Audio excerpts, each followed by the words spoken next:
This episode, our first guest is going to be Memphis, and I think Hal 9000 is going to join us later. I'm going to have to actually message him just to see where he is. And Memphis has been playing for a long time, and he's been playing, at the very higher, or at the higher levels of CPM Duel, whatever's available. Since as far as I can remember, to be honest with you, you've always been an excellent duel player and a really good team player. So why don't we start there?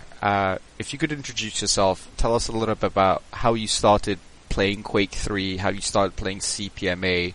That'd be great, and then we can just do some follow-up questions there, and then hopefully we get into some sort of interesting topics, and we can talk about it for a while. Yeah, well, I started playing Quake 3 when I got internet the first time, and it was like 2007, something like that. Okay. And I started playing Instacube servers and shit because you didn't need mods to play those. You didn't need an extra piece of software that you had to put in the folder. I didn't know anything back then about that, so I started playing Instacube. And eventually I got into free stack mode, something like that. And it was like team mode. And then I went to Excessive Blast where it was like CTF all around. And eventually I saw frag movies from Boo. I saw the Finnish guys movies as well from Hasnax and Lobo and shit. And it just got me into the game. By the time I got into CPM, Quake Live was about to launch, and I don't know, I didn't dig too much the Quake Live kind of game style and shit. I always saw really good movies and frags in CPM. That's pretty cool. I want to do that too. Give us a bit of a timeline though. So you start playing Quake 3 around 2007-ish. How long did you play Instagib and Excessive before you kind of transitioned into CPM? Probably till 2009 or 10, because at some point I was playing both of them. Okay. I was not exclusively playing one of them. I was just hopping around, just having fun. Yeah, and you know what? I do have some sort of recollection of you sometime in the late the first decade of the 2000s. The 00s, I guess. And you always struck me as a player with really bad movement, but just ridiculous aim. I remember just spectating you at one point, because I'd always run into you and you'd kill me somehow, but then I'd watch you play and it's just your movement would lead you to believe that you're really not that good. How long did it take for you? Because, now, today it's very different. Today I guess you're known very well for your movement and how good your movement is. How long did it take you to become as good as you did with Pro Mode movement? Because you're an excellent mover and shaker when it's in the middle of a fight. I think when it takes the moment where you start moving around very fluently and so on is when you really spend a lot of time in a map, because it's not. I don't think it's about the mechanics themselves. It's more about finding routes and moves that you always gonna encounter in the same map. So it comes down to map control, in my opinion. I think movement. At the beginning, when you start playing, it's very mechanical thing. But when you start being skilled, it becomes like a map control. Being able to know all the tricks, being able to perform them in the given situations, and so on. I understand. Now, you became a very competent dueler and ended up being one of the most winningest players active players in CPM history, or at least what we can find. The first result I have for you is actually quite a good one. It's 4th place at CPM Duel number 8. Do you remember roughly when you started entering these tournaments, and is there a particularly memorable tournament? I have some sort of inclination of which ones you might pick, but you tell me. We have an idea of when you started playing Pro Mode, but when did you really start playing competitively as a dueler? I think at some point there was when I got into the game, there was a lot of pickups going on. So you could play TDM, you could play CTF, you could play NTF like all day long. But suddenly when like after Quake Live's release and so on, like community started playing other things. In my opinion, I don't know. I'm not sure about this. So I saw a lot like way less activity and pickups. So I started playing Duel because it was the only game that I was being able to find every day at any time. You know.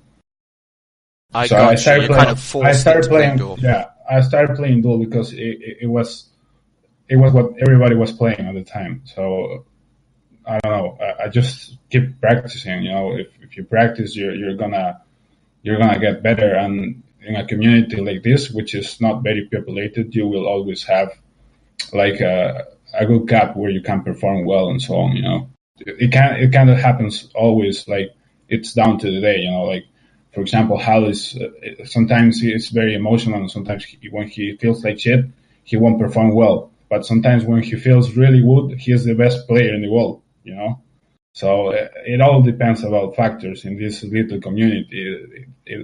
From what I can tell, because when I was in this community, it has always been very small for like the top players. You know, I was always playing Gaia or Hal or I don't know, Terrifier, sometimes Geldesack and Kwang for also from American boys. Yeah.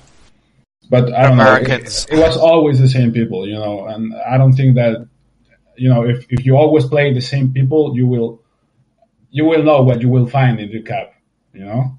I think it's one of the biggest difference that you can find, like, with bigger games, because sometimes you jump into a cap and you play people that you never played before. So I think it's a lot about knowing the people who are competing in the game as well. You're absolutely right. Getting better. I think that's because I don't know if every player has their own style, but however, I imagine every player has their own series of habits at least. And I think when you have a small circuit of very high level players, you eventually learn their habits and you learn to kind of deal with them. However, in much bigger games, you don't always have that kind of luxury. And now that, you know, you started off with CPM, which is a pretty small game, we tried our best with Reflex and that never really took off. Like, there wasn't really much of an introduction into the higher level skill player pool. Like, it was generally ended up being the same-ish group of players, give or take a couple of players here or there. But now you're kind of in an interesting situation. I kind of wanted to save this for later, but now that we've kind of hit it naturally, we might as well just discuss it. You're playing a duel game which fits the kind of, requirements we've set here when it comes to Quake Champions. There's a big pool of very high players. You don't always play them, and it seems like new players are kind of popping up constantly. I guess the most obvious example today would be a guy like Dewey from North America, which I've never heard of, or a guy like Razy in Europe, which I don't think anybody had heard of until like the first qualifier. What have your experiences in Quake Champions been like from the perspective of, is it discouraging, let me ask you this, to play somebody who you've never seen, you've never heard of, and then potentially lose or play very closely against them? No, I think you should be really happy about that, because it means there is competition in the game. And after all, if you're a competitive player, that's what you look for. Now, you went to, I suspect your first LAN as an esports player not too long ago for the European Duel, and did you make it? I think you made it at least for the Sacrifice qualifiers. Did you make it into the Duel qualifiers there as well? No, I lost to Base and to Luke. In the last, if I won those games, I will qualify. Understood. In each qualifier, I lost both of them. And now, I had another, in the first qualifier, I didn't play the third qualifier. There were 4 qualifiers. The first qualifier, I lost to Inns, but the Russian Which guy, one? not the Portuguese guy. Oh, okay, thank God. The Russian guy, yeah. And I lost to him, it was a close game. I lost to him. It would meant I played Cypher for the qualifier as well. I wish that happened. I knew I was not gonna win, but I really wanted to play against him. Listen, where do you see your cap in terms of skill in Quake Champions? Do you think you can beat anybody on any given day, or do you think there's still some players that are going to generally beat you the vast majority of the time? That's a tough question because I either sound like an arrogant asshole or a pussy. So Hal, nobody listens to this, so don't worry. Anything that you say is just going to be effectively between me and you. We don't have any viewers on right now, so whatever you say about other players and developers and people you don't like, they're never going to hear it. They're never going to know you ever said it. So don't worry about it. So tell it. Be arrogant. Be petty. Fuck respect. You're a competitive player. I think Quake Champions right now in Duel, it's very situational and unlike the other modes, it's very dependent on the champions that you pick and their abilities. Because after all, everybody's playing really, really safe. Because one kill means that you got your best champion out. And I think it's about wanting it, right? I think that if you really want it, you can always get the first kill. That's almost the game, But what do you think of Quake Champions? I don't feel comfortable playing this duel mode right now because I haven't played much since I stopped playing the qualifiers. I haven't played much. I play some games here and then, and I just focused on Sacrifice. That's all. I guess two questions here, and they're kind of unrelated but still related. One of them is, what do you think of Quake Champions Duel? What did you think of it when you first heard about it? Did you think it was a stupid idea, for example? Did you think this is just good? Now that you've played it, what do you think? How do you think it can be improved? Do you think it's a natural kind of progression of how Duel should evolve if it wants to be popular? And I guess the second question was going to be, why aren't you playing much? I mean, you're not playing CPM, so we just assume that means you're kind of going hardcore at Quake Champions. But if you're not playing either one of those, are you just kind of bored? Are you busy? You got too much things going on? Well, there are family reasons behind it. And my apologies, personal reasons. No, it's fine. But I just the main reason why I'm not spending too much time with the game right now is because my PC runs very bad on the game, right? You're still running the FX 8350? I think that's what your stream computer is, right? Yeah, I'm upgrading this week. I think I'm gonna get a Ryzen. They're great chip. Enough. And I don't know, once I get the new PC, I'll probably start playing way more. Way more.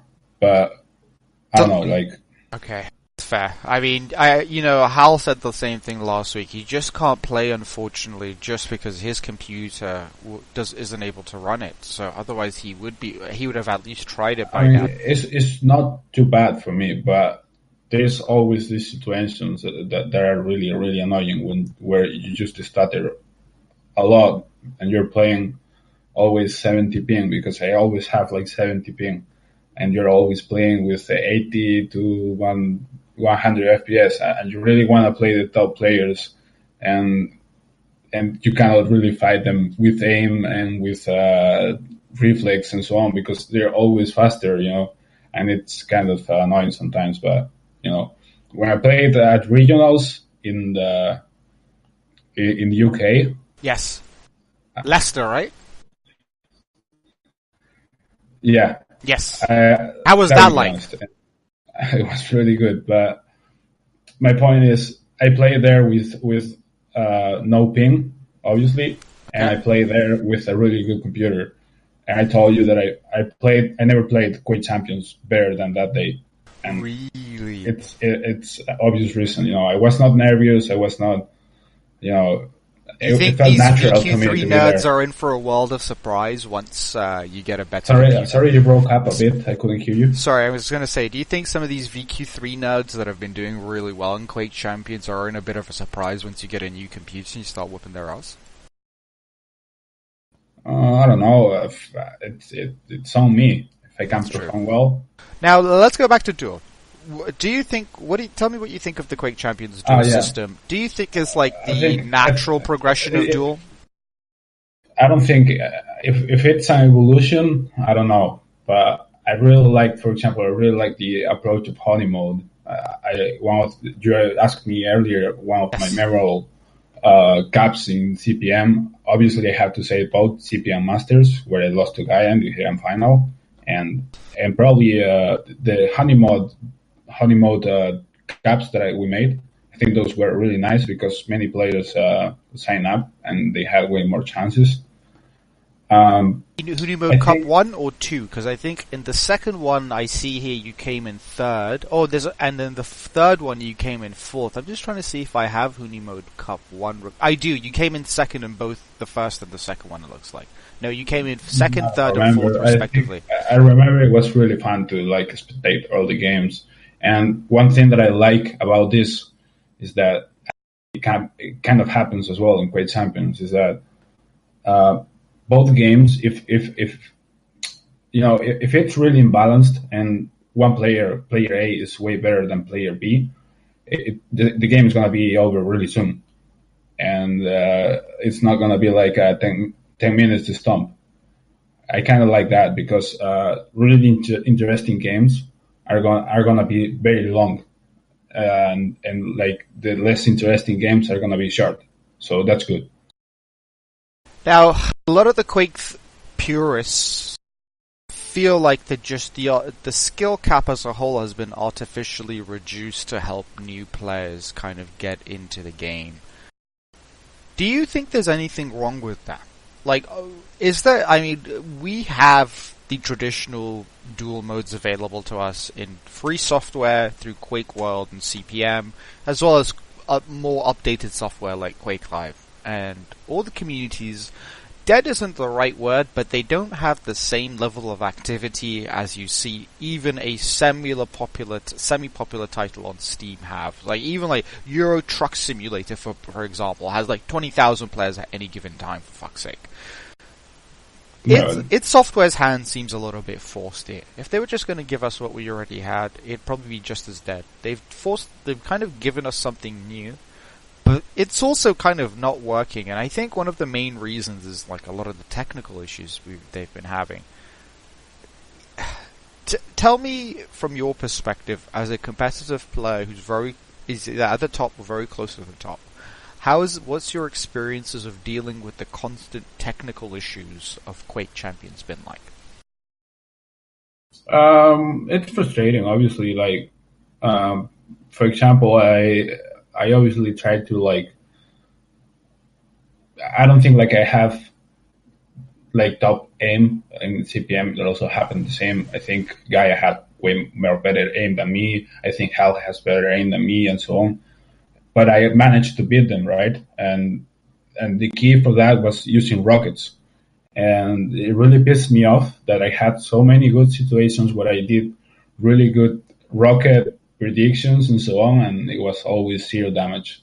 That is, for me, that was like a big kill to me, because I started using LG and so on because it's way more reliable just because of that. Even when you have the proper situation for a rocket, sometimes you're like, it's gonna happen, this shit is gonna happen right now, and you prefer just to use other weapon.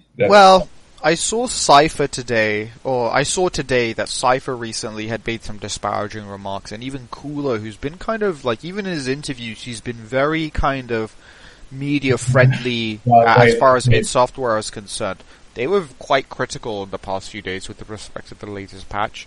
They effectively accused the developers of complete incompetence. Do you think that's accurate? Do you think that's you think now that we've both of us have been in the closed beta test since the very beginning, and it seems like a lot of the issues from there, and I haven't played the game since the third or fourth closed beta test, they seem like they were never completely resolved.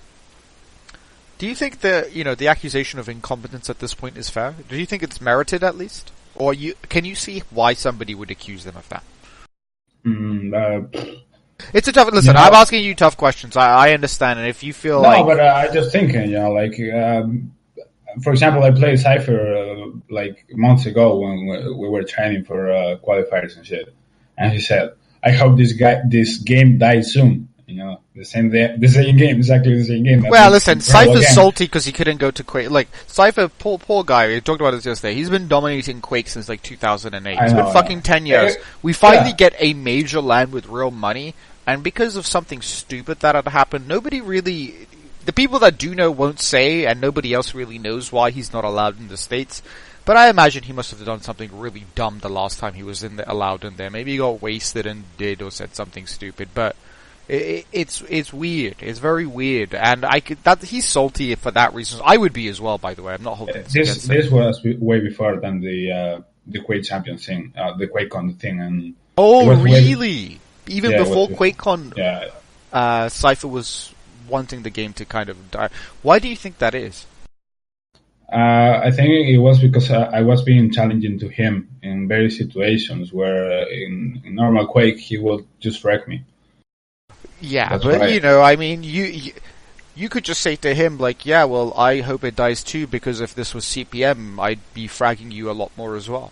Right? I don't think that's completely fair to assume that. but exactly, that's my point. That's my point. Exactly. So why he would even resort to that? Game, you know, like. Yeah, exactly. That's my point. He doesn't know how to play this game. He don't know how to play that game. About the duel, one thing I like about the duel is the champions. Because it kind of, tell me about it. I think they're quite a novel idea. I think they add some interesting elements. I think some of the passives and some of the actives are quite good. Yeah, it's not all there, but it seems like a good idea. I think the champions should be like more loyal to the games that they come from. Oh, like for example, really? like Slash should be like more Quake 4-ish. Right? Anarchy more CPM-ish, like have tele jumps or double jumps. Anarchy should be like more Quake World, to be honest. Really, to have like the having trouble climbing up the stairs and shit like that. You know, I think it will be better for the balance of the game. I wish it will be CPM, obviously. Well, that's it. Sorry, go ahead. I think it will be better for the game to have like a Quake World kind of shit, you know, and you know, and like. It's like if you will decide to have like major gameplays in the game, let's say Quake Live, Vanilla, Quake 3, whatever you want to call it, those OSPS, or CPMA, or Quake 4, or Quake World, and out of those you have to make like tankish and middle ground champions and shit like this, you know. But I think it should be like more Quakeish, and instead of being like really, really specific, like Clutch, for example. I think Clutch could be like amazing if he had crouch sliding or something like this, you know. I don't know. It should be more Quakeish, in my opinion. Well, I think you made an interesting. But yeah, Go ahead. Yeah, but I like the dual idea because it means that if you really want to be the best player, you have to kind of be good with each gameplay, you know? I think that's why a lot of people are saying, oh, this game sucks, look at Boo, he got to the final of QuakeCon and shit. But the truth is that I think that Boo is a really, really, really good all-around player. And that's why he went so far in this cup, you know? He's also a really, really good professional in the sense that he seems to regiment his time properly. Absolutely. When I met him in person, it's what I noticed, you know, he had like a very professional approach. Like other players were like just chilling around, just having fun and shit. And he was, for him, it was really focused. You know, he's very professional to what he does. Yeah, he gives that impression just by his demeanor and the way he carries himself that, you know, and you can tell, like, he works out, he eats well, his mind's usually kind of clear. I think these are the best he plays in the best shape physically, emotionally, and mentally, what I think helps him overcome a lot of challenges, especially in very stressful situations, like a fucking LAN, you know, like, for better or worse, like, that was a stacked tournament, arguably one of the most stacked tournaments in the history of Quake. And for him to come second, I think it was quite... So now we have another kind of interesting fork in the road with respect to what you've said. We have two ways we can carry this conversation. There's one conversation about Anarchy being more Quake Welders and the implications of what that means for you in terms of the CPM movement. Do you just think CPM movement is too strong, which is why maybe a Quake Weld-like movement in Quake Champions might be a little bit more balanced because it'll help dilute some of the speed and some of the turning in a lot of ways? Or do you... that's one fork in the road, and the other fork in the road is, I guess, about talking about CPM players and how well they've done in other games. So I guess we'll start with... okay, Chrononaut. Sorry, it's not CPM, it's CPM-ish movement.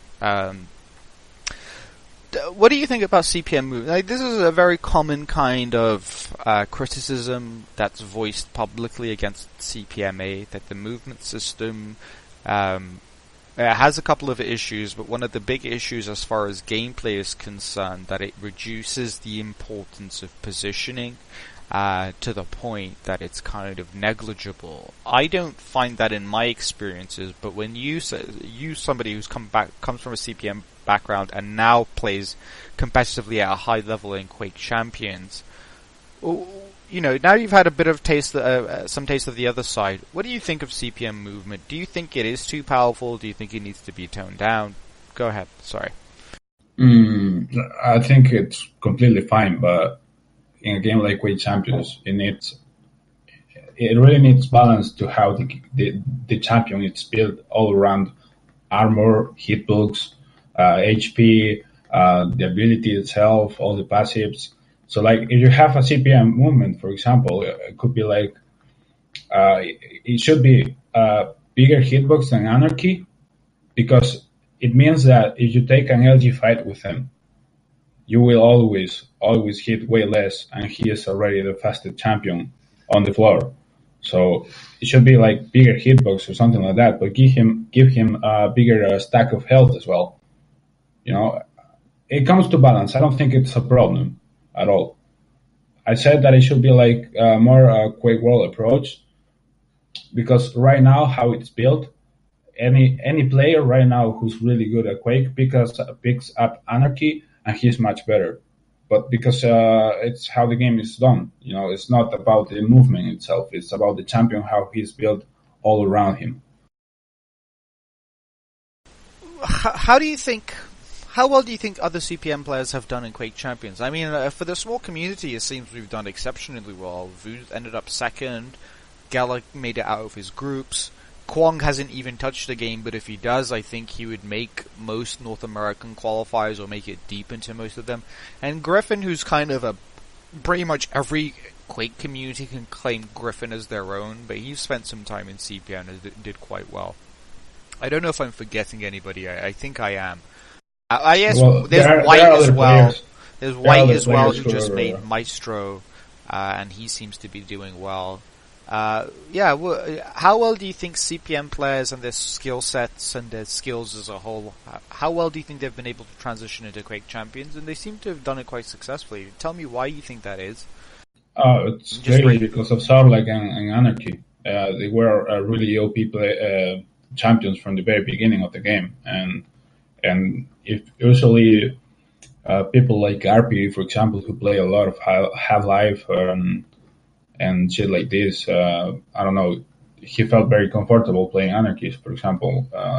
Babu, me, for example, I don't know, Galisac, all these players just pick up any air control player and any air control champion, and they will own, obviously, because what I noticed is that most of the people who played Quake Live exclusively or Vanilla Quake exclusively at the beginning, they were struggling to see where you were coming from. They were struggling to see what routes that you take. They were struggling to see how offensive that you can get in some situations. They just couldn't anticipate you, it seems like. Is that because they just didn't have the notion of the pace of CPM in their heads, you know? Okay. That's why at the beginning it was really easy to transition. But now all those players already know how you play and how you move and how Anarchy usually attacks and shit. Because at the beginning I play against Sparty, I play against Avic, I play against Strengths and shit. I play all of them, and all of them have had like problems finding me in the game and trying to take a battle with me. And now it's completely different. Now it's way harder. You know, they already learn how to counter CPM pace. Who's been the best player that you've beaten recently and overall? Recently, Avic yesterday. But oh, you beat Avic yesterday. Very nice. Was he pissed? Yeah, he wanted to play the same map again. Did you give him a chance? He's very cool, man. He's a really cool guy. Yeah, he surprised me a lot, man. He was really down to earth guy. Did you and Avic ever speak about the legal issues that ever came up on ES Reality? Did you get to the bottom of that, or no? You just left that topic alone. He's just too big of a guy. Yeah. Why would I talk to him about that? It's just interesting. It's interesting. No, that's all. If he feels like talking about something like that, it should be him who brings up that topic. You know, not me. And I wouldn't tell you anything about it, obviously. Of course, no, that's right. I just wanted to know if you guys spoke about it. No, I didn't comment anything on that. So we've been talking about Quake Champions a lot. Well, I guess we'll touch one more thing about Quake Champions. Is you've been spending a lot of time in Sacrifice. Sacrifice, a lot like the dual mode, has taken an existing kind of format and modified it so it's a little bit easier for players that are not familiar with Quake to get into. And you've been playing it competitively with a very good team for a while now. Why don't you tell us what that's like? First, I really like the idea because I always wish that there was like some kind of ball mode that you could throw the ball around and shit like this, because I feel like this mode, one of the good things that has this mode is that you really have to be in sync with your team. It's not like, for example, in CTF, I really like CTF. I'm not gonna say that Sacrifice is better than CTF or anything like that. Thank God. You know? That whole war was about to start. But for example, when you're flagged F, for example, right? You're not doing anything sometimes. You're just waiting. Correct. Right? So absolutely. In Sacrifice, you always are supposed to be doing something. If you're not defending, you're supposed to be timing the mega. If you're not there, you're supposed to go, like, if you just kill the whole team, you know that they spawn somewhere. And you send one guy to camp Rail, for example, or you send one guy to camp LG or something like this. You know, there's always an objective that comes up in at right situation, at right time and shit like this. And I really like that about the game. But there is a lot of bad things about it too, right? I don't know. Well, let's not say bad. What are things id Software can do to improve the experience from the perspective of the player? Not just to improve the experience, because improving the experience could be something as simple as making the enemies and your teammates easier to see. How do they make it so it becomes a more sophisticated team mode, so there's like greater emphasis on gameplay and teamwork as opposed to aim? No, I'm not asking you don't have to give me very specific examples or solutions, but generally, what does your intuitions tell you when it comes to kind of making Quake Sacrifice both easier to play and more sophisticated? I think it's very strong, the defense overall. Like when you capture the obelisk and you get like a team kill, for example, and you kind of have all the weapons and you have the positions covered, you become really, really, really strong. It's like you're so overpowered in that time, and that means that you're gonna have like a very high percentage already up in your score. Correct. And I don't know. I feel like this should be like you capture the obelisk, and then you have to go somewhere else to make it go up, or something like this. Like to trigger to activate the actual percentage coming up, to go up. Something like this. So then you will have to leave somebody defending the obelisk, and you will have to choose other player to go to activate that, and obviously there will be like a 2 versus 2 fight suddenly and shit like this.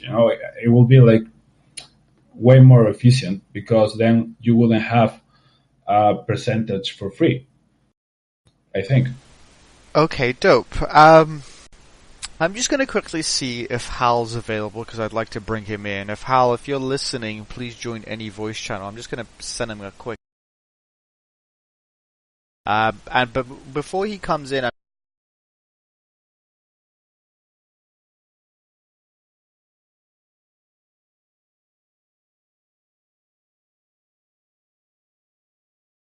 Yeah, I'll be happy to do that.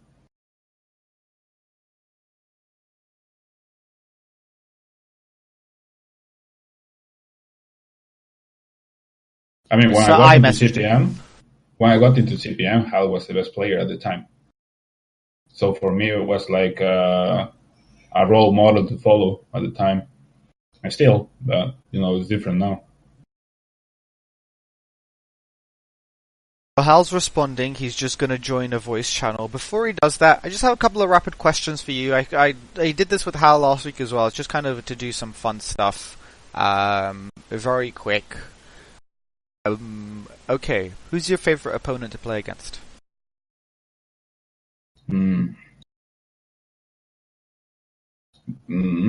Rapid fire. It has to be CPM exclusive, right? Of course. Probably Boo or Gaia. Okay. Favorite map? 3A. Favorite game mode? TDM. Most memorable moment? Most memorable moment? Probably beating Hal for first time. Okay. Your favorite, your map that you least like to play the least? 1A. Your opponent you like to play the least? The opponent I like to play the least? That's a tough question because I don't know. There's going to be one guy. Well, who's somebody you see in a bracket you're like, fuck this guy, I don't want to play him?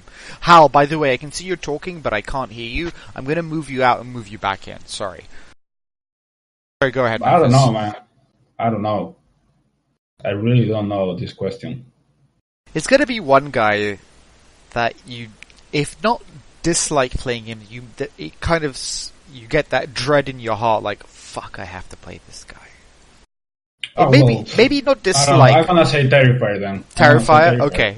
That's funny because I think like we have similar styles, and it kind of sucks to play against someone who plays like you sometimes, Okay, because you're like, oh, he's doing that shit that I do. It's funny. He said the same thing. Okay, so Hal's in here. Hello. Hey, Hal. Okay, fantastic. Thank you for joining us. We just finished rapid fire. So, sorry Hal, when you joined us last week, we didn't really give you a proper introduction, so we're gonna do it this time, because we're Can you before we do that, like, Memphis, what did you answer when he asked you what's the least? He said Terrifier, just like you did. Terrifier. Yeah. I have a feeling this is going to be a very common theme. Regardless who have I asked, it feels like Terrifier is very, like, I see him getting hated on constantly. Like, it doesn't even matter. Even in Reflex this would happen. People hated playing him. I don't know what it is about his style specific. I guess this is a good point of discussion to start. Actually, let's introduce Hal quickly. Hal 9000 is another old school CPM player, started playing sometime around 2008. One of the best duelers we've had. I think the most winning dueler we've had. I don't think anyone's entered or won as many cups as Hal has, from all the information that I've been able to find. Famously, one of the people in Bulgarian Odyssey CPM 22, very well known Quake 3 CPM movie. One of the two Bulgarians. One of the two Bulgarians, and they're both like fucking incredible for some reason. So, Hal, Memphis, you guys have known each other for a long time. You guys have played each other. a lot of all the top players information that I've been able to find going all the way back to 2008. There are no other two top players that have faced each other as many times in tournaments. So I guess let's start there. Although I think we were going to start somewhere else, but I forget what the question is, so I'm sorry. So we're just going to dive into this side. We'll start with Hal because he just joined the channel, but if you can just tell us any stories you have, any experiences you have from this period where you and Memphis constantly run into each other. And I think, let me check Plus Forward. I'll tell you roughly what years there. I think it's around 2000. So you guys, the first recorded game I have of you two guys is August 2nd, 2013. I imagine there may be some stuff older. And the most recent is October 8th, 2016. You guys have played each other. Is that the Huni mode? No, the very first one is CPM, Inzenity CPM Summer Duel Cup 1. No, the last one. No, that's the very first one that I can find. Okay. The most recent one was Challenge Europe 2016. Of the 16 games you guys have played, let's see, match wins. Hal has won 11 maps, and Memphis has won 5. So Memphis, let's start with you. Actually, we said we're going to start with Hal because he just joined. If you can give us an idea of what it was like to play Memphis through this period, what his playing style was like, what his strengths and weaknesses were, and how you overcame them, and then we'll ask the same questions to Memphis, and then see where that conversation goes to. So Hal, please go ahead. Well, you have the floor, my friend.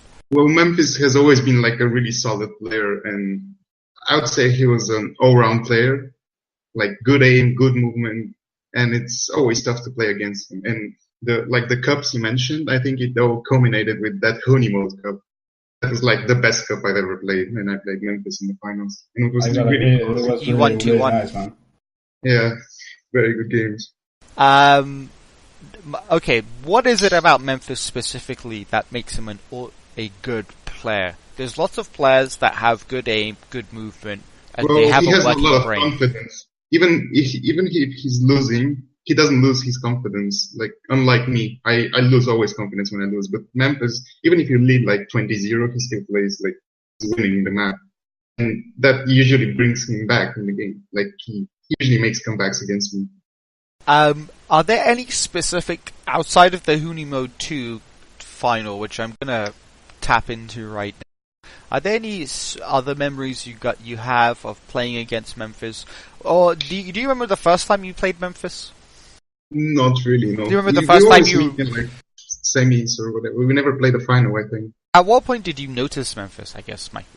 That's a better way to ask it. At what point did you like, oh shit, this guy's pretty fucking good, and I'm gonna have to be careful? Well, I was in the community like before Memphis. That's right, you were. And he suddenly appeared and was good. Like, he wasn't like a newbie and then started being good. He just appeared and he was good from the start. Do you remember this period when... I remember that as well, but do you... I remember Memphis had remarkably bad movement at one point. Does this... I don't know about that. Yeah, maybe I'm just misremembering. I don't know. Maybe there was another Spanish player whose name began... Maybe there's another player whose name began with an M. Okay, so... Memphis just seems to constantly have very strong kind of... he's got very good mental fortitude, it seems like, from your experiences. Yeah. So I guess, Memphis, to ask you the same question, how is, probably your biggest rival in CPM in terms of matches played? How did you overcome him in the times that you won? What are his strengths? What are his weaknesses? And then I'm going to ask you both one question about this once you're done. Well, I think Hal has been always, like when I got into, like I said before, when I got into CPM, he was like probably the best player right there. He was beating Bull, he was beating Gaia, he was raping the shit out of everybody, and I kind of looked up to him, right? So I was like, okay, this is the guy to beat. So I was trying to play him as much as possible, So I remember the first time I beat him was in CPM 24, and in 0 was spectating, and he said, you just did the worst thing that you could have ever done to him. Beat him. And the next game, he beat me 40-0 or something like this. Then I said, like, oh wow, this guy really is really better than I expected and shit. I don't know. I just kept playing like this situation every game. Like he said, sometimes I go like a lot of frags down, but I just keep playing because I don't know. I just keep playing the situation. Like I don't care how much score there is and shit. You know, I just kept playing, and I know that sometimes he will get pissed and he will start, you know, like rushing me and shit like this. I don't know, but his main strength is obviously rail. When I play against him, the first thing that I do to try to stop his momentum is to get the rail from him, obviously. So if you get the rail from him, he will probably go there to get hit. So you can camp him, or I don't know. It's hard to tell. If he doesn't have rail, let's say he's not that good. I mean, he's still exceptional. He's still exceptional, but with rail, he's even better. That's what I mean. No, that's right. That's absolutely right. Do you agree with that? Yeah, absolutely. Yeah, railgun is my strongest weapon. Let me, Memphis, do you agree with Hal's assessment of what your strengths and weaknesses are as well? I guess if I'm going to ask Hal, I should ask you as well. I don't know, man. I just try to improve in all the aspects of the game, and if I'm missing out something, like if my movement was bad, I will be training my movement. If my aim was bad, I will be training my aim. I don't know. I always try to be all around, like you said. I guess it's not a completely fair question because Memphis hasn't played CPM in a while. But let's imagine he had, and he'd continue to play. And you guys are to play right now. All classic maps, okay? Every map. Any map you can imagine, I don't care. Let's just say you both know the map. Who wins, and why? I think he will beat me in 22. I will beat him in 1A and the third map. On 3A, and the third map will be 24, and it will be tied. That's okay, so what's the tie-breaking map? So we did 1A, 3A, 24, 22. Okay, 15 is the natural tie-breaking map. Who wins? Yeah, 15. I don't know. No. This is not that kind of podcast, my friends. You can't just say I don't know. I need an answer. If it was a cup and like CPM Masters or something like that, and there was like really good competition involved, and I really had the time to practice, I think I will win. Hal, do you agree? You think if you had the time to practice and there was a big cup, do you think you'd get beaten on the 5th map by Memphis? No, I doubt it. If I practice, I'm going to be very good. Damn! Okay, this is really good. Right? It's really fun to. This is the competitive spirit of it. If you both are close to the very top. If you both don't think you would win, then like, what's the fucking point? So I'm happy that both of you said you would win. So because it sets up an interesting potential match in the future. If Memphis... the right answer anyway. Like if what is the respect that I show to him if I say that I'm gonna lose? Yeah, no, of course. I mean, some people are just very kind of not humble, but they're I expected you both to say I would win. And I'm happy that you both, have the competitive spirit to say that. That's all. And yeah, of course, I don't expect you to say I would say I would lose because I'm objectively worse than both of you. If I said I'm going to win, like it sounds stupid, but for you guys it makes a lot of sense. So Memphis hasn't actually been playing a lot of CPM recently. He hasn't actually really played too much since about 2014. He was in the 2v2 Cup, but he didn't really know the maps too well, so, I can't really hold that against him. Is there anything about CPM Duel that you miss, Memphis, that you don't get in the other games that you've played since then, namely Reflex and Quake Champions?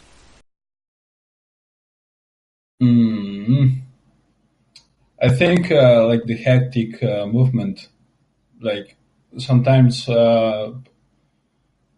you can get situations and engagements that will lead to really, really rewarding situations. Like, let's say the weapons in CPM feel solid and powerful, and when you do a mid-air, when you make a shaft lift and shit like this, it's really rewarding. I think that's what I miss out from CPM.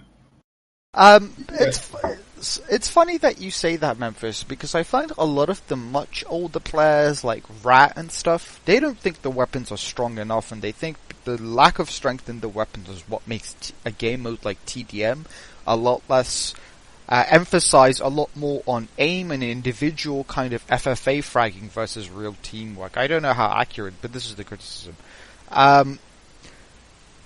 Shoot, I just forgot what I was going to ask you. Fuck, let me think about this for a second. I asked you guys who would win. Okay, so let's talk about CPM Duel as a whole.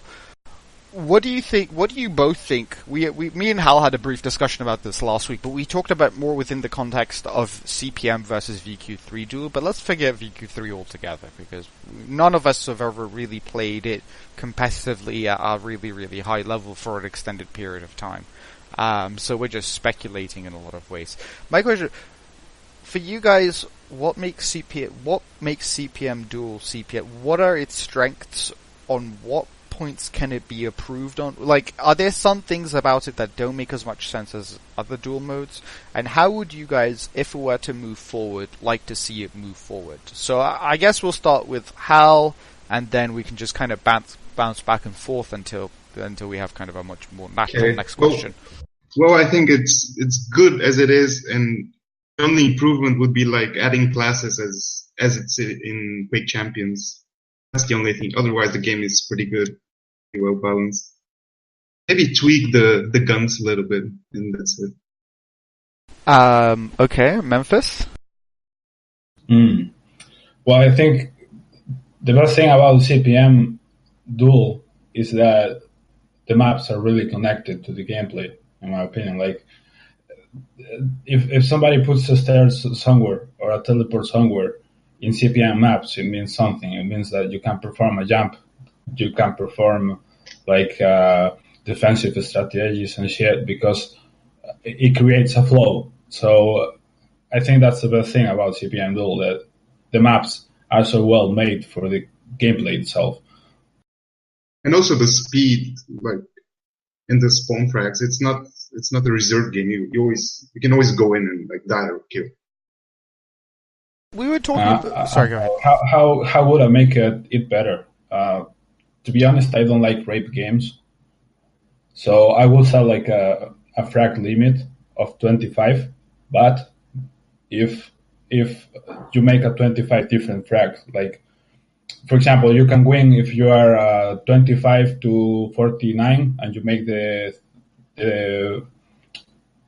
Like the 50th, yeah. Yep.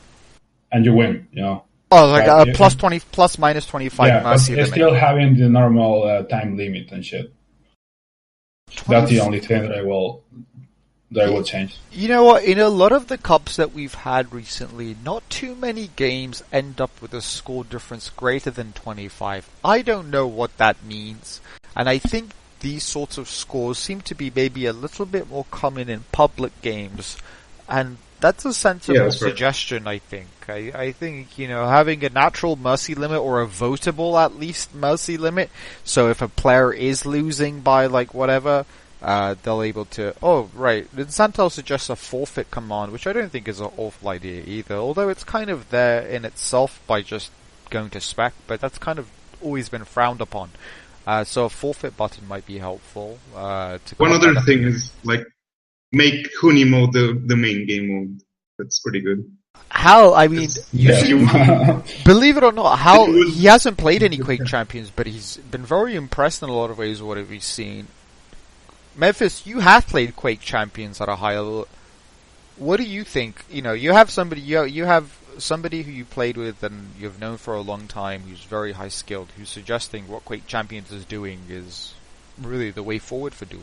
Now that you've played it, what do you think? I think it's a complicated question, because it kind of comes how the popularity of the game goes on and shit. But I like the idea. I don't know, it could be tweaked. Like, having a chance. If you die the first time, it's like a very it's like a very you lose all the advantage that you had when you lose the first time, because the first death means that you get your best champion out most of the time. Right. And if you start playing with another shit, It will Should be you nice save your best champion for last, or you do that? I don't know. Like, you could do that, but for example, you could get spawn rate very quickly as well. So if you have Anarchy on the last and it has low health, he will spawn camp you most of the time. So I don't know. If you're playing CTN, he's gonna shoot rockets from Mega to Rocket, and if you happen to spawn there, you're just gonna lose your champion. You prefer to have like a tank champion for that.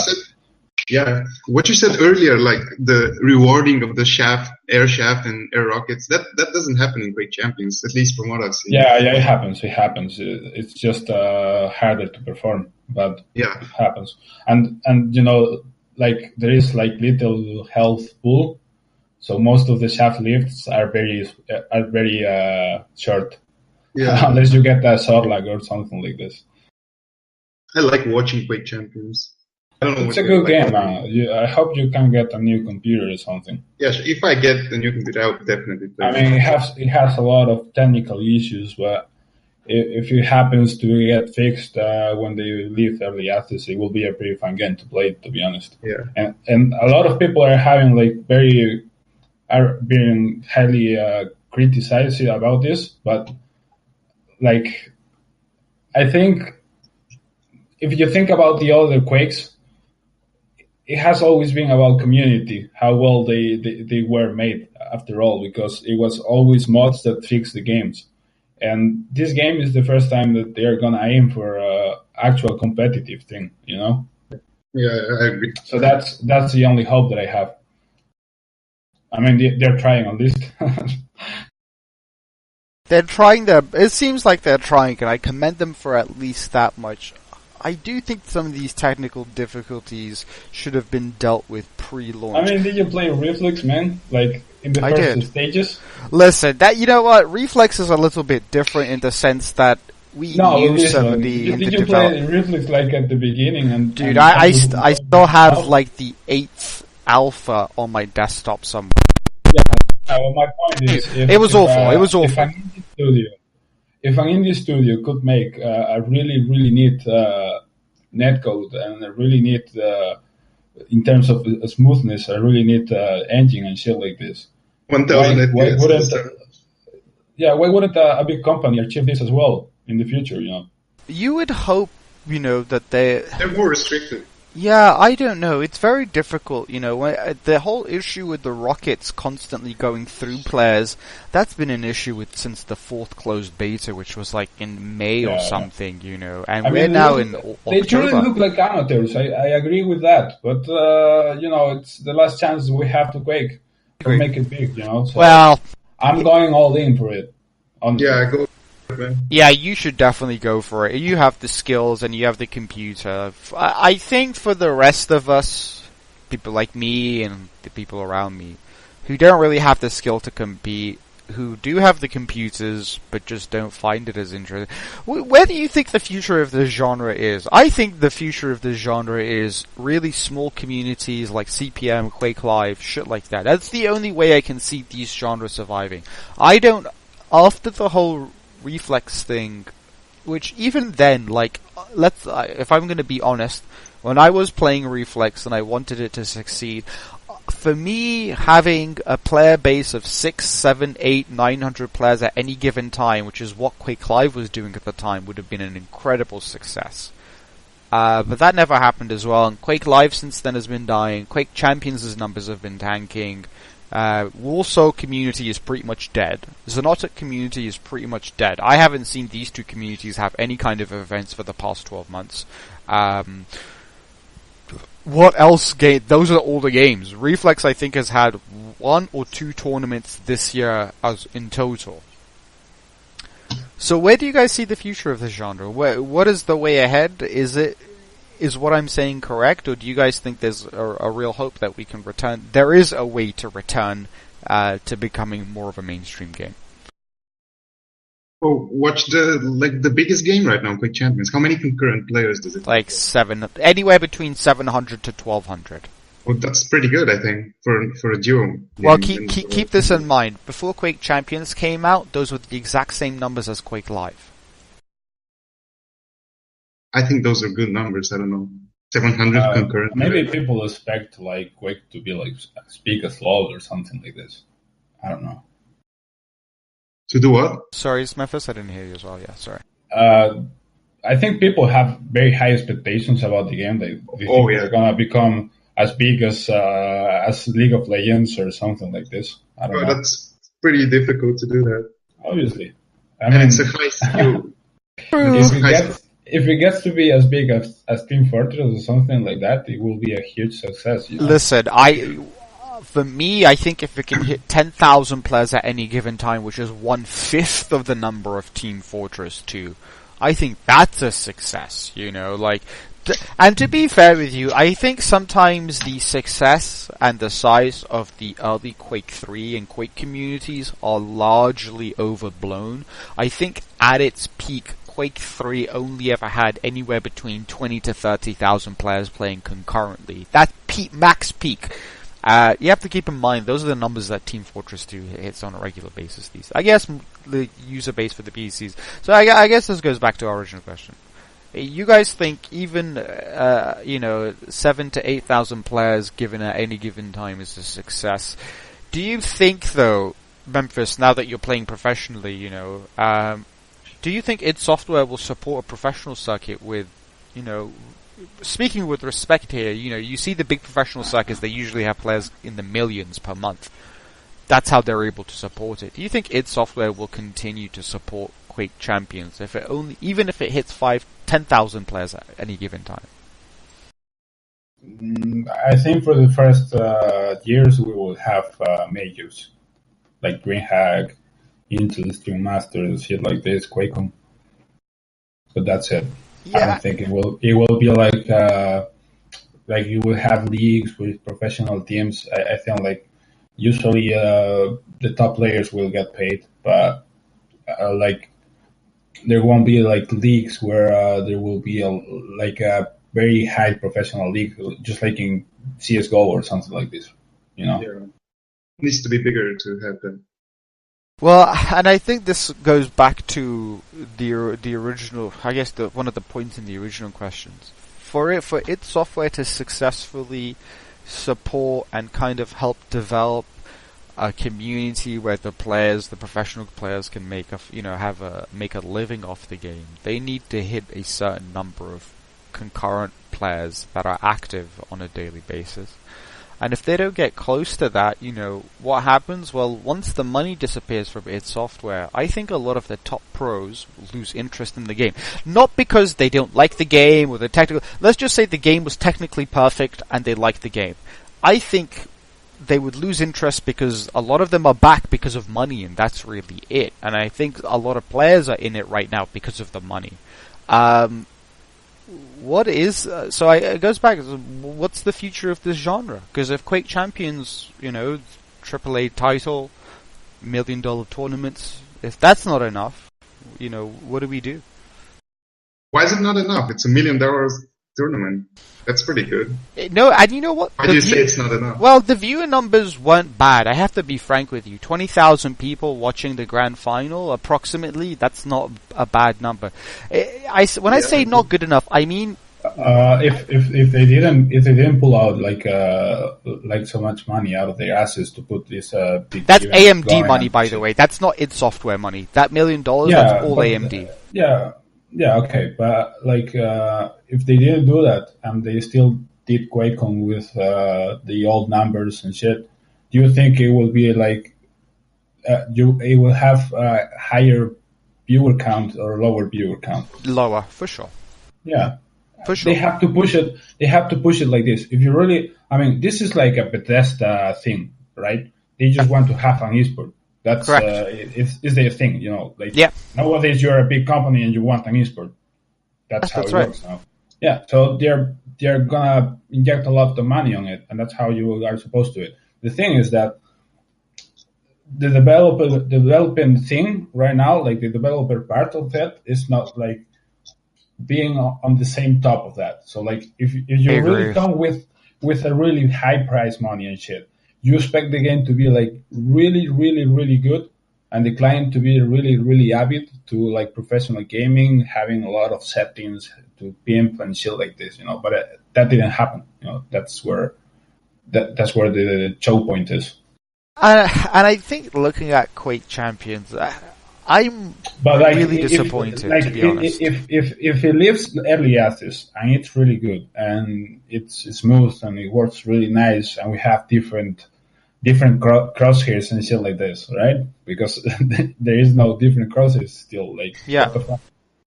Anyway, we end up having a really good, smooth game with a good balanced champions with more or less well-made modes and shit like this, and it lives early access and it still has the support of those prize money. I think we will have like 2 years of Quake, like really good years of Quake, Listen, do you think they fucked up in this sense?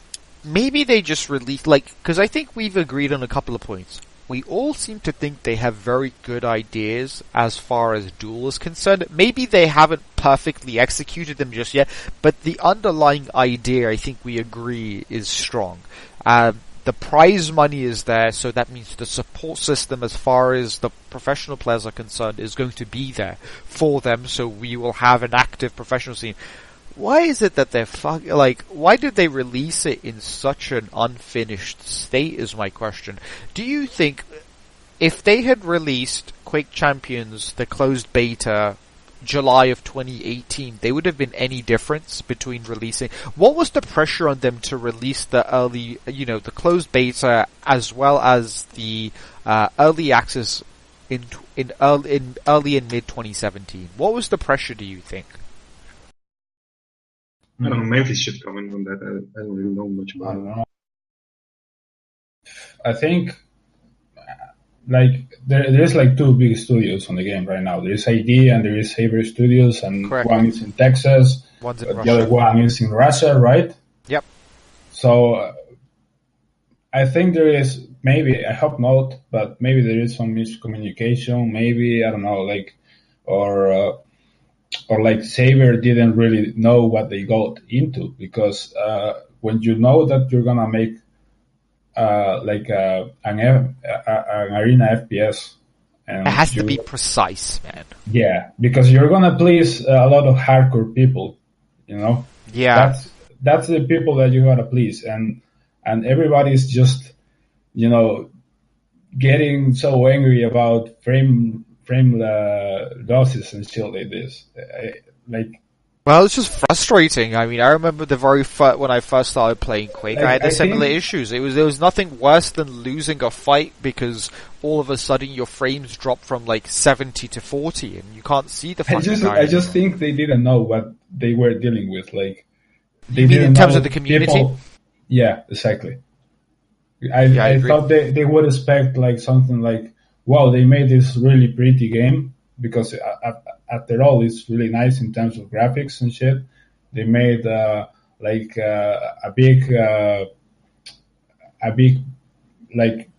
they tried to make Quake big again, and they're really trying to make it look really amazing and shit. And suddenly they realize that all that people care is about performance and that the game works good, and they don't give a shit about particles and stuff like this. Never have. I think they just realized that. I think that they realized that they keep throwing patches and they are bad and people hate them and shit. I think they just realized that. So I hope it'll be better. Sorry, Hal, you were going to say something? I think that in the future maybe they're going to improve on that, improve on performance. See, I think I think you guys would agree, you only have real one shot with the vast majority of consumers, especially video game players, especially when they have access to things like Steam, which gives them a library of millions of games to play from. I think even early access was for me.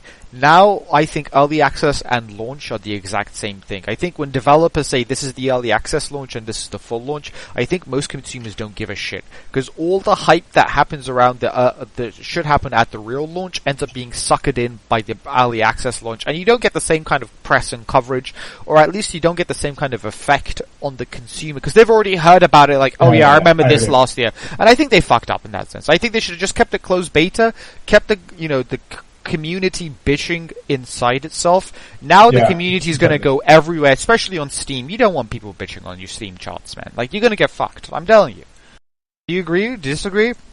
I kind of agree, but it's still like the good thing about this is that they have the name, right? Who doesn't know Quake after all? Honestly, man, a lot of people don't know what Quake is. It hasn't been a relevant title for the last 2 to 3 generations of video game players. I have friends my age who grew up on the Counter-Strike and StarCraft. The other major game from our era was Quake, and they don't even know what Quake is. They've never heard of it. And these aren't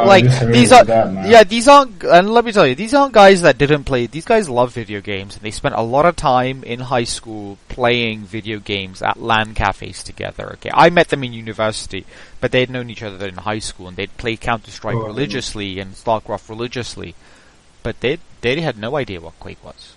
I have friends that are not gamers as well. Quake. Sorry, Hal? I have friends that are not gamers and they know about Quake. They've heard about it. So maybe it's a US thing.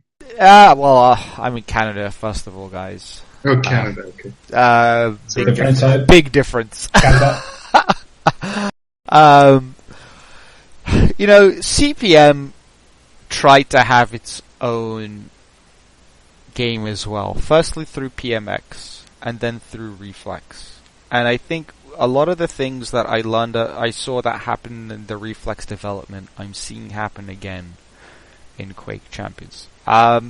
Speaking of Reflex, you guys both played, that's another game that you guys played each other a lot. I don't have any records of your scores from those games, because nobody in that community ever bothered to keep that stuff. But what happened there? What went wrong there? Because a lot of the issues, Memphis, that you're criticizing Quake Champion, not criticizing is the right, I think you're fairly pointing out some of the very obvious issues. I don't think you have to be a genius to see that there's an issue with the netcode, for example, or with frame drops. A lot of the things that we say, this is what Quake Champions is fucking up on, Reflex did really well on. So why is it that Reflex wasn't really, Reflex's success is considered, right now, Reflex, sure, I'll tell you, there's about maybe 15 to 20 players playing at any given time. And, it's a relatively light game. You don't need a heavy, very high-end system to run it. You can get really high FPS on it. It's got very good netcode, at least for dual. It's got matchmaking, it's got a great UI, it's modern, it's clean, listen, the look I'm not a huge fan of, but I think we will see in 10 years that Reflex will age better aesthetically than Quake Champions. I think Quake Champions, you'll look back and think, oh, this doesn't look too good, and Reflex, you'll be like, it doesn't look too bad. I think the same way in Quake 3 today still looks decent, but Quake 4 looks like mud, even though when Quake 4 came out it looked a lot better. So why did Reflex fail then? I think it's because Quake Champions got released. And people didn't know about Quake Champions until this year. Or late last year. Quake, by that point, Reflex was already dead. 2016? Reflex was dead? I think there was still by the end of 2016 it was dead, because I know that specifically because mid 2016 is when me and a bunch of the other promo players said, fuck this, we're going back to CPM. And after that... I remember playing tournaments last year in the summer. Right, but it was pretty active. Right, but it hasn't been this year, and maybe you're right, maybe the announcement of Quake Champions had something to do with it, but even then, its maximum concurrent players was 100 and something. At the time. And it's not an expensive game, it's a pretty cheap game. So why wasn't Reflex able to kind of capture new players, old players, so on and so forth? By the way, listen, I have a long history of not liking Reflex. I think I've been quite fair so far in my assessment of it right now. If you think I'm saying something that's unfair, I'm happy to, discuss or try to frame the question in a way that sounds less biased. Believe it or not, I probably spent as much time playing Reflex and doing things for the community as anyone else did. So its failure is not something I had desired. However, it happened anyway. Yeah. And so the question is why? Well, the question is why. Look, I think Reflex should be like everybody when saw Reflex coming, they thought it was gonna be CPM 2.0, right? Yeah. Close to. And suddenly it was different in a lot of ways, but not like for the outsiders of CPM, right? For the outsiders of CPM, it's CPM, but for the CPMers, it's not CPM. Do you understand what I'm saying? Yeah. From the outside, if you don't play Pro Mode, it looks just like Pro Mode. If you've played any Pro Mode and you play it, you realize they don't feel the same. CPM, exactly like CPM. Just exactly CPM, make NTF, make the whole community move. Like, Absolutely, and have like a standalone game. And when they decided to make their own shit is when shit went down, in my opinion. Yeah, well, that's because it's a high because then you're trying to make a game out of a game that is like not very played, right? It's supposed to be like a game for the CPMers who want to build a community. Look at your Discord, guys. You have an amazing Discord. Every time somebody joins, you ask them if they have experience with the game, blah blah blah. You give them and it's not a robot, by the way. We actually do it individually for every person. If you had that, and you could like the dev team of CPM was working with the dev team of Reflex and so on at some point and shit, it will be much better. Yeah, it was a missed opportunity. It just will be like what it was supposed to be. Yeah, and the main reason is because of the migrating. That's the most important thing. If they could like migrate the whole community, that would be it failed in the moment where CPMers were not playing Reflex. There was a period. I still think, even though the CPM players left, I get it. That I don't think it had an immediate and significant effect on the community, at least for the first few months. I don't think it did. But it just seems like the developers stopped giving a fuck too. And it seems like when you consider how, when they first came out with matchmaking in March, there was supposed to be a season every 3 months. We're still on the first season. They haven't changed, they have never entered season 2, because I think the developers stopped giving a fuck. And which is why, we're going to speak frankly on the show, why we stopped supporting, because it became clear to us the developers don't give a fuck. It's not CPM. But even after the CPM players left, it feels like the game could have had a decent sized community, and it's just, I don't know why they stopped caring. Maybe they just got sick. Do you think the communities in these sorts of games are just too fucking demand? Do we ask for too much? Is that one of the problems? It's just that we want too much, and your standard AAA studio makes their games to be 60 FPS 1080. They don't give a fuck if you want 144 or 250 FPS. Are players in these communities too demanding? Maybe for the pro players, yeah. But like, you have to get new players, and you have to make the game like not look like a 90s game. So that's how you attract new players. So it's a fine balance, I think. Like pleasing the pros and pleasing the new players, attracting them. I don't know. Memphis? Are we too demanding as a player base? Let's just imagine all AFPS players were one. What's wrong with being demanding? Because developers are lazy, and their whole point is to make as much money using as little labor as possible. That's how they make profits. Yeah, but you as a customer, if you're really interested in a product, you want it to be the best it can, Yeah, being demanding is the part of my job, being an alpha tester. Nothing else. Yeah. You're right. Yeah, Thorin's... I mean, it's not like I'm gonna be crying, oh no, I want this, I'm like, I think you guys should do this. It's not like, don't get mad. Probably the game would be worth like 200 you euros. You can get my opinion and shove it like somewhere. Throw it to the trash. I don't care. I'm just gonna say something, man. Is there anything... In terms of team play modes, Quake 3 traditionally has always been kind of, from what I see people like DTK saying, have been traditionally secondary to Quake World and other Counter-Strike and Dota and stuff like that. It just seems like these games emphasize teamwork a lot more heavily. In what ways, listen, I have to be honest with you, Memphis, even Sacrifice, it looks like it emphasizes strong aim over teamwork. 4 guys with really, really good aim is going to beat 4 guys with strong teamwork but shit aim. Is there a way that both Quake 3 and CPM, Quake Champions, is there some sort of missing element or elements they can add so there's a greater emphasis on teamwork? Or let me ask you even a better question. Is there anything wrong with the fact that we emphasize individual kind of work over team play in Quake 3? I think it's a good question. Then you will be making a different game.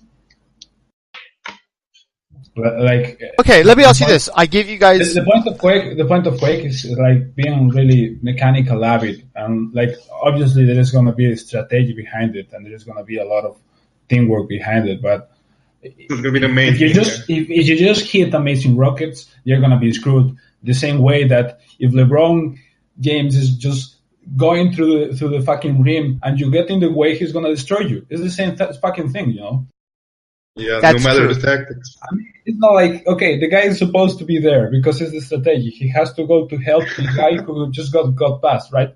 But he's just gonna get tanked on the face. Yeah, he's gonna get bodied. Otherwise, play chess. If you don't like Quake, play chess. It's a different game.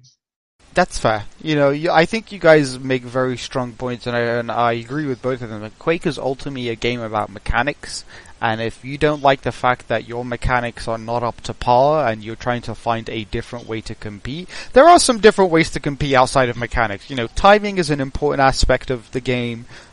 Positioning is an important aspect of the game. Making sure you have the right weapons and the right weapons out at the right time is an important aspect of the game. So it's not that there is no team play or strategical elements in Quake. It's just not as deep as in other games, but in other games the mechanical elements are nowhere near deep as Quake, if that's fair. Yeah, absolutely. I mean, in terms of questions, I've kind of run out here now that I'm looking at my question list let me just make sure I asked you how you started with CPM, Quake. We know what I didn't ask you this, but you answered any. What have you been up to recently, Memphis? And I think you already answered that. We did the rapid fire, the CPMA stuff, the reflex stuff, and the Quake Champion stuff. Let me ask you this. I asked Hal the same thing last week, and Hal, I guess I'll ask it to you again. Is there a question you guys had wished that I had asked? Or is there a topic that you would like to discuss and cover that we haven't had the chance to just yet? Yes, there is one. I remembered why the fuck I wanted to do this with both of you together, okay? Because I thought this would be an interesting question. Very simple question. Actually, not very simple question at all, but not a very long question. Who is the Pro Mode god? Who is the one god of Pro Mode? Like Vu or Gaia? No. Why? I'd say Gaia then. Okay, good. I'm happy you guys have different picked players. Please, give us the reasons why your guy is the god and the other guy's guy is not. Can I double answer in some way? If you're gonna pick 2 players, no. You can't give me 2 players, because we're gonna go with a very monotheistic god. There's only one of him, okay? It's not like, we're not gonna do this Hinduism stuff. Who is the single god of Pro Mode? But go ahead. You know what, Memphis? Give us your answer anyway, because that's what you're here to do. That's why we want to hear you speak. So please go ahead, my friend. I think Boo is the best dueler, overall. I think he is the most successful dueler in CPM. And I think that in modes, I think Reptile was the best Yeah, I in, agree. in team modes. Reptile in team modes? I would take Funny Bee over Reptile, but I respect. Wow, really? No way, Funny Bee? Yeah, I think Reptile is the best team mode. But Wait, better than Phil? Oh, Phil is good in NTF and CTF, yeah. Well, Phil is pretty good, yeah. But Reptile is Reptile. Phil was one of the best players as well. But he was not really interested in the competitive side. He was just interested in like having fun. That's why he was always playing NTF. You know, he was just wasting his time with NTF. That was what he was doing. You know, it's not like he was trying to be the best or anything like that. If he had tried, he would probably be even an amazing dueler. You know. What you said about Vu earlier, like that he's overall the best dueler, I agree. But I think on the best day of Gaia, he can win against Vu easy. Like, easy win. Yeah, but wow, easy win? Really? Yeah, have you seen Gaia playing good? I mean, I've seen Gaia play good. I've seen Vu play good. To say easy, easy, that's tough. I have the biggest respect towards Gaia because he was like my biggest opponent always. You know. Yeah, he was. I think mechanically, Gaia is probably one of the best players. If not the very best, you know, because he tracks like a king. He fucking moves like the Phineas guy that he is, you know, and it's like he's an amazing player in all the fucking things that the game can bring up, from movement to timing to position to aim to weapon selection, all that stuff. You know, he's really, really good, but he still has to prove that he can beat Vu. You know? Yeah, he has to do that. Yeah, absolutely. The only we just had a cup recently, and Vu won. Yeah, he won. He beat Gaia 3-0 in the upper bracket final, in the grand final. So there you have it. That's my answer. Well, can't argue with that. And Vu has been playing since 2003, maybe in CPM, right? I don't know. I don't even know, but he was playing from the very early stages. So okay, but you know what? If we're gonna just go on results, Vu famous. We were talking about this last week during CPM Duel Cup 6. He got beat 5-0 by Norz. Yeah, no. Yeah, I wouldn't say Norz is Norz was elite. Okay, I wouldn't say Norz is better than Vu. I'd say Vu still. I'd say Vu and Gaia is still better than Norz. Why is that surprising? Why is that surprising? Come on, 5-0 on Vu. That's not surprising, Memphis. Please, come on. That's shocking. I don't know. There could be reasons. I don't know, man. Listen, there are reasons. We actually know exactly why he won 5-0. Vu was playing from the United States, and they were all on European servers. However, it's still shocking to me that Vu wasn't able to take away one map from Norz. Is that not? I don't know. Listen. When Hal and Galasai... Sorry? Don't you have bad days? I only have bad days. I'm not a good player. What are you talking about?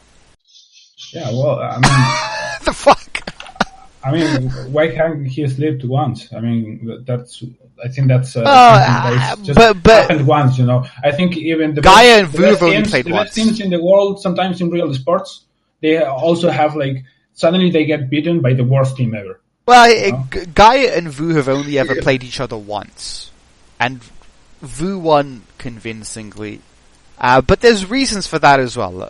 You know, it seems Gaia's Right, so exactly. That's not fair. So, I mean, yeah, but it was the cup. He wouldn't do it, you know. I could be saying, oh yeah, I lost the CPM Masters because I was fucking high, right? I could say the same. No, that's a fucking excuse, man. You just have to win. Vu, you know, I was expecting, you know, it's funny that you guys gave the answers that you did. I knew Hal's answer from last week, but from Memphis, I expected you to say Rat for some reason. Because he seems to, in terms of play style, to have, you know, Vu's play style. Hasn't played for like 10 years. Why are you Yeah, talking but he's about still that? like. I mean, have you guys? I was going to ask you guys. Have you guys ever watched each other's demos in preparation for a game? Yeah. Yeah. You've watched Hal's demo. You know, because Hal claims he's never watched a demo in his life. I watched my own demos. I watched demos of other players. You know, I never watched them. I think never. I think it's always nice.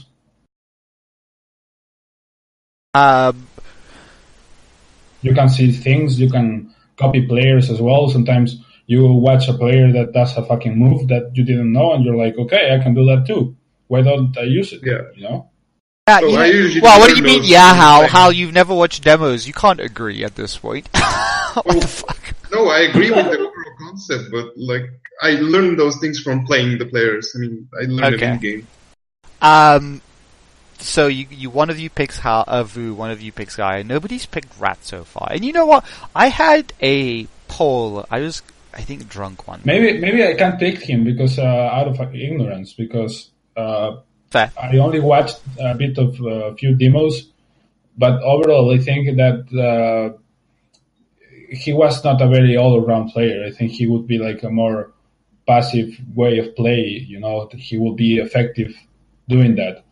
Whereas I think Vu can adapt. He can be very passive, or he can be like really, really offensive. You know.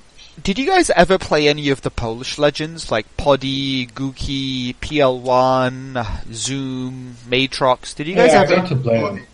I got to play them, but it was like they didn't play in a while, you know, so it doesn't Yeah, count. same. I played Zuki. I beat Zuki in like one of the tournaments, the first tournament, and then I lost to Wu.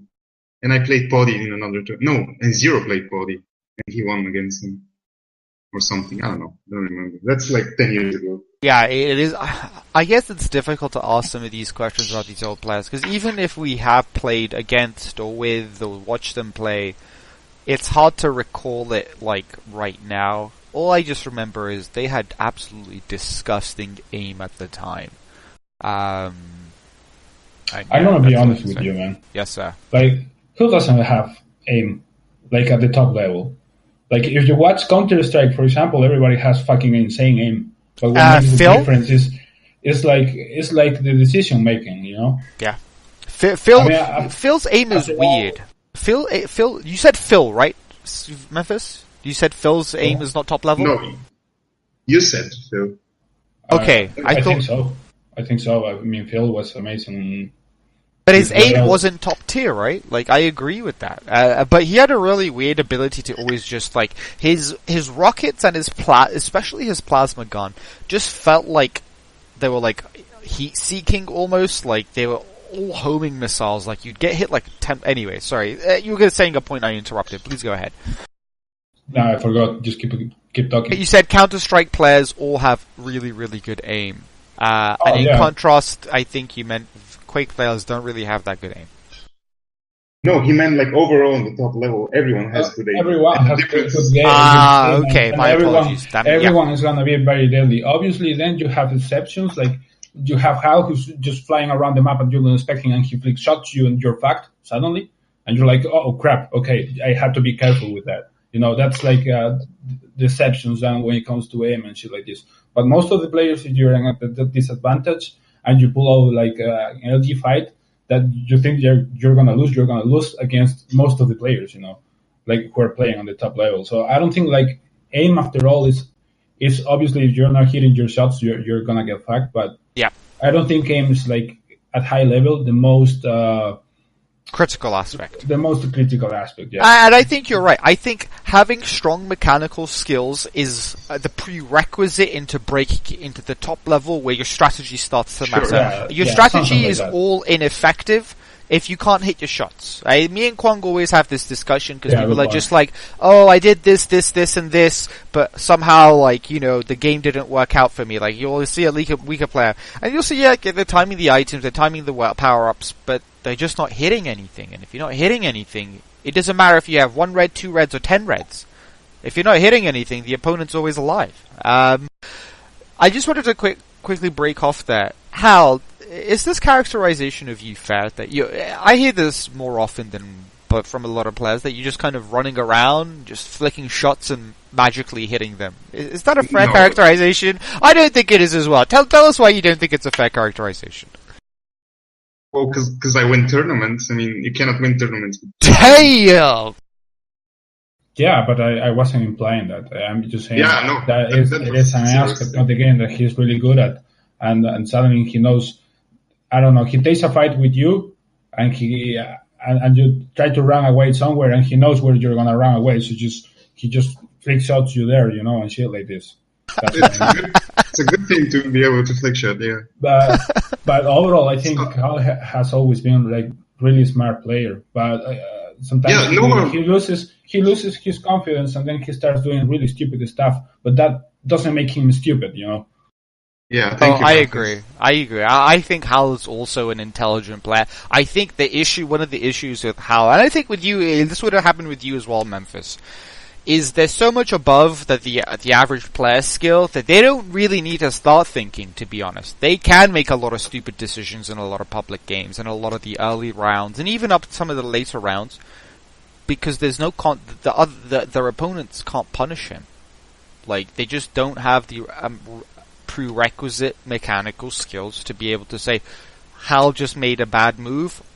Because most of them can't even recognize that. No, there's nothing wrong with that. We have new players, mid-skill players. We've had to rebuild the community effectively from scratch, and the fact that you guys are still around in some ways is incredible. To be frank with you, I've been playing for the last week nonstop. I know, and it always warms my heart to see you play because it means that we're still able to the game and the community is still able to engage. Listen, eventually everyone will kind of drift away from the community. That's just inevitable. So we just try our best to, while you guys are here, to give you, the appropriate platform so you can do stuff like this or play games and stuff like this. Yeah, I guess the next one. Sorry. If I play 1,000 more games, like till today, till the day I died, and when I'm an old guy, they tell me, "Hey, what game do you play?" Even if I haven't played CPM in 40 years, I'm gonna say I play CPM. I'm a CPM player. And for us, it always will be like that. Yeah. Sorry, go ahead. I mean, it built an identity around me. Like I play a lot of fucking CPM. I know, and it hurts me so much sometimes when you don't play CPM. Because you are one of our legends, and we want to big you up, both of you, while you're still around. Nori says something really cool. He's like, we want to give our legends their flowers while they can still smell them. And I think that's the kind of attitude we've been trying to take generally as a community, to do more stuff to kind of big up our legends. And it would make a lot of people happy to see you play. Listen, tell us. Why don't you play? Tell us. When I play CPM, I play Quake 3, it feels a bit of outdated, the game.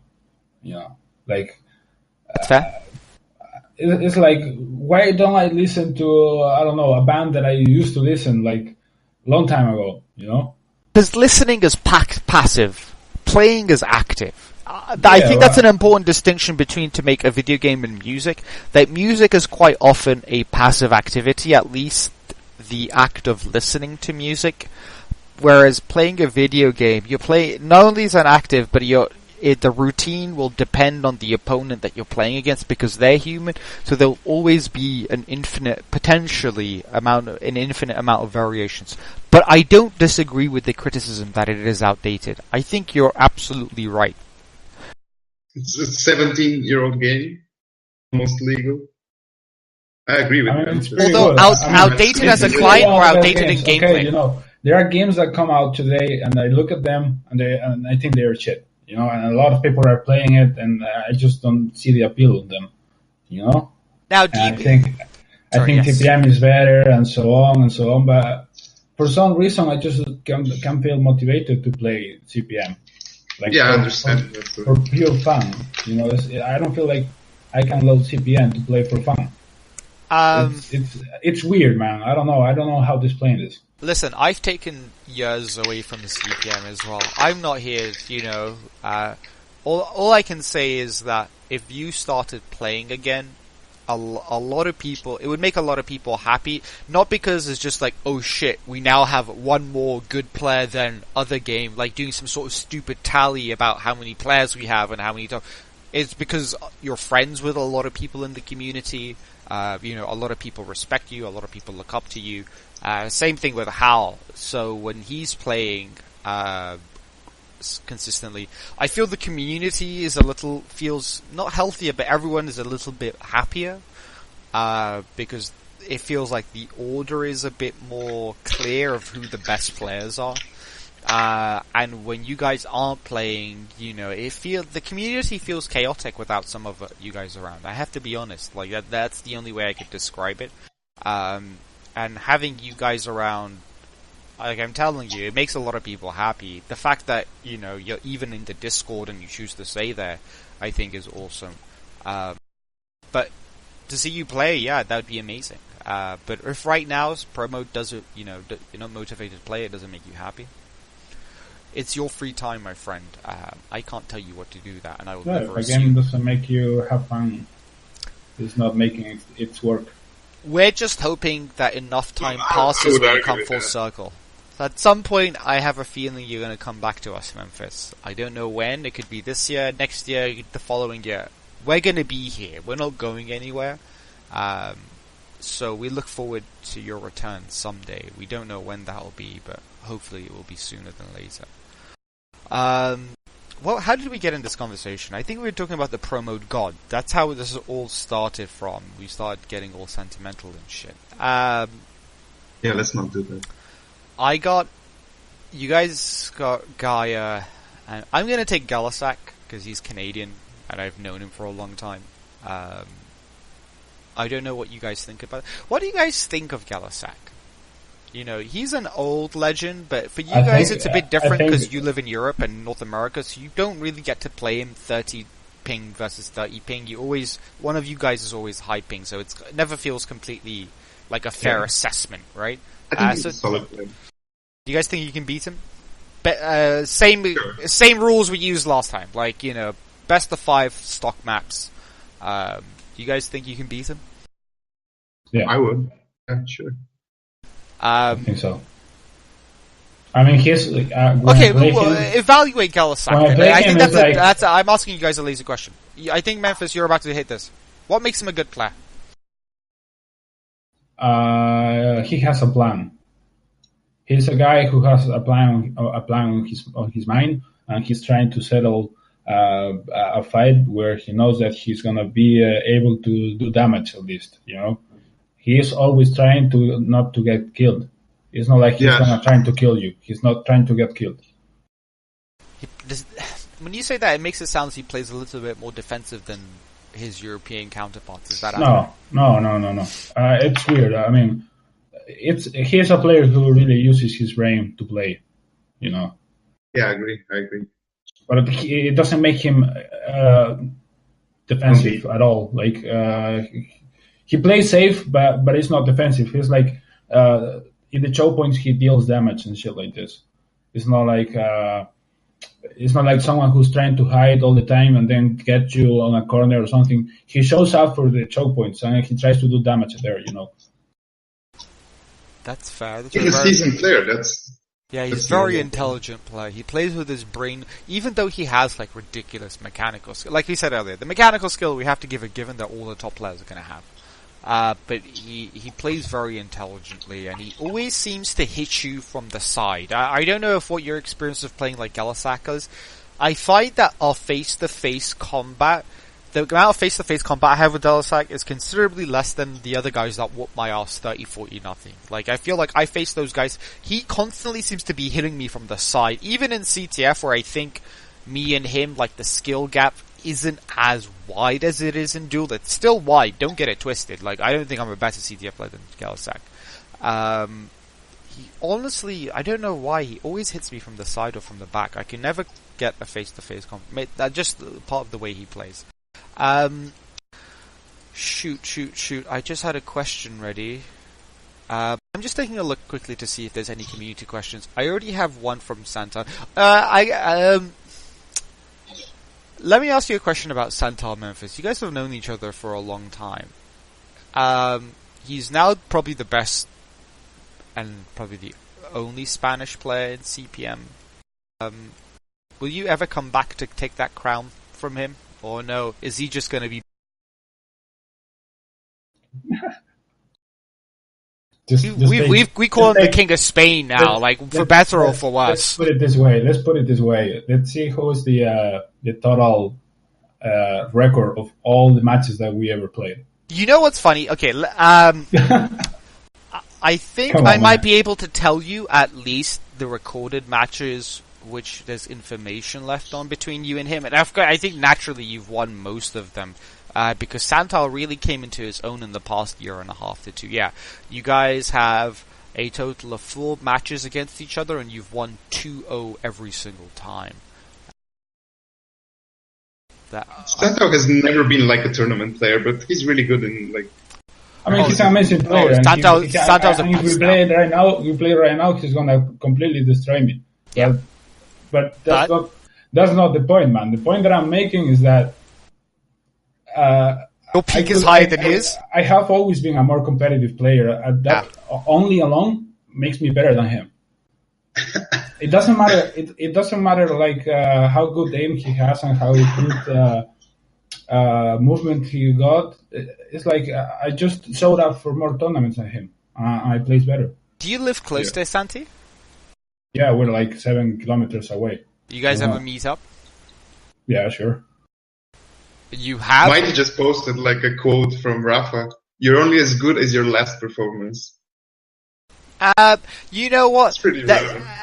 That's only important as so far as spectators and selling a fight or a tournament goes. The truth of it is, in hockey, nobody looks at the last game they played and say, "Oh, we lost 7-2 last night. I guess we're a trash team." I don't agree with that. In Quake. No, it's the same thing. It's a singular thing. Not you the team, but you the player. Yeah, but you know what? When you're playing, when you look at professional sports where all the players are elite players, like, it's natural you'll win some, you'll lose some, you'll win some, you'll lose some. Like, you can't expect to win every game or do play well every game. You can lose and still have a good performance. Yeah, that's right. I completely agree with that. And you can be an incredible team and get blown the fuck out of here as well. Like, good teams can play poorly as well. It's when you're talking about competition, there really is no one single measure to determine everything.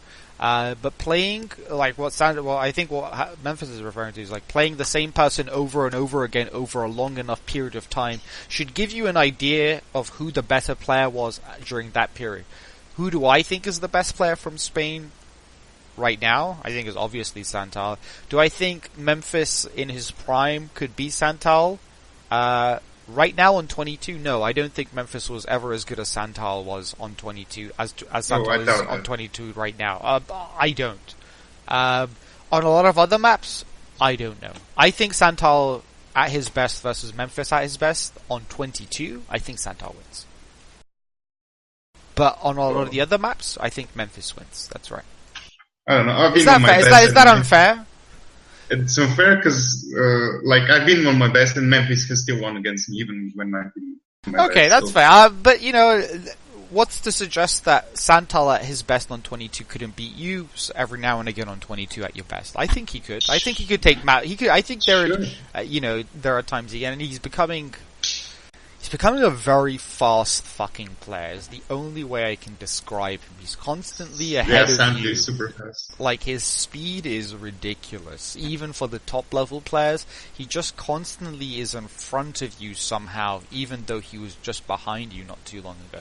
Sorry, we're kind of getting off in it. I guess we're talking about the God of Promo, talking about the King of Spain, considering Memphis is here. Seemed like a relevant point. Is everything okay in Spain, by the way, Memphis, with the succession and stuff? Oh well, that's a tough topic, man. What side are you on? What side are you on? I'm not on any side, man. Like, would you be happy to see? Is it the Catalans, the province? No, wait, I don't know what. Province yeah, Catalonia just wants to break up from Spain, right? Would you be happy? Would you be happy for them if they didn't? No. No, really? You wouldn't wish them the best? I was just like, fuck it, you guys want to do it? Fuck it, do it by yourself. Good luck. No? No, I mean, obviously this issue, the real issue comes from like bad government, right? And when there's a bad government, people go bananas, and suddenly the other government in Catalonia wants to use the guys who are pissed to build another thing, you know. And after all, they are just fighting over the same, you know, who's more patriotic, who's more, you know. Some guys say, the Catalonian side says I don't know, they say we have our own culture, and I agree with that. We deserve to be a country and shit. And the other part says, well, it's illegal, you cannot do that. But they don't fucking talk, you know. It's like, yeah, it seems like when everyone stuck, they fucking feel like they are kids, man. You know, they're fanatics of their thing. One, they're fanatics of being Catalonian, and the other guys are fanatics of being Spanish. If everybody was making money, nobody would give a fuck. I think if everybody's like making money, they have a house to live in, they're surrounded by the people that they love. They don't give a fuck about being Spanish. They don't give a fuck about being Catalonian or European. They don't even have these considerations. They're just living their life. But I think you're right. Shitty government, shitty economic situations lead to these sorts of social reactions. Let's not make this a... Yeah, we're not. I just wanted to ask Memphis because he's from Spain, and I think it's a thoughtful thing to ask. I'm pretty much finished here, guys, in terms of the questions I have. If there's any topics you'd like to discuss related to CPM, Quake, or just the genre in general, I'm happy to continue talking. But otherwise, I'm done. We've asked we have one or two community questions. We definitely have one. Let me see if I can find it. It was from Santile. And his question is, why do you think you can beat me on CPM 22? ? I'm the best player ever. Just kidding. That wasn't the question that he asked. Memphis. Santal would like to know. I want to play Santi. Santal would like. He didn't say that, by the way, guys. I'm making that up completely. He wants to know if you have any beard grooming tips. How do you keep your beard grooming tips? How do you keep your beard well groomed? Mine is pretty rare, so I have just shaved. What do you do? Just shave, that's it? Yeah. You don't use any beard oil or anything? I don't have a groomed beard. Maybe that's what it looks like on the stream, but it's actually very fucking horrible. I'm trying to grow a beard, and it's like super rare. Cannot do it. Your beard seems to be growing in a bit, Hal. It's not as patchy as it used to be when you were a bit younger. I'm like a 15-year-old kid. Hi Zero, what's your plan to increase the player diversity? I don't know. The question is not for me. The question is for Hal or Memphis. I'm just quickly scanning the Twitch chat to see.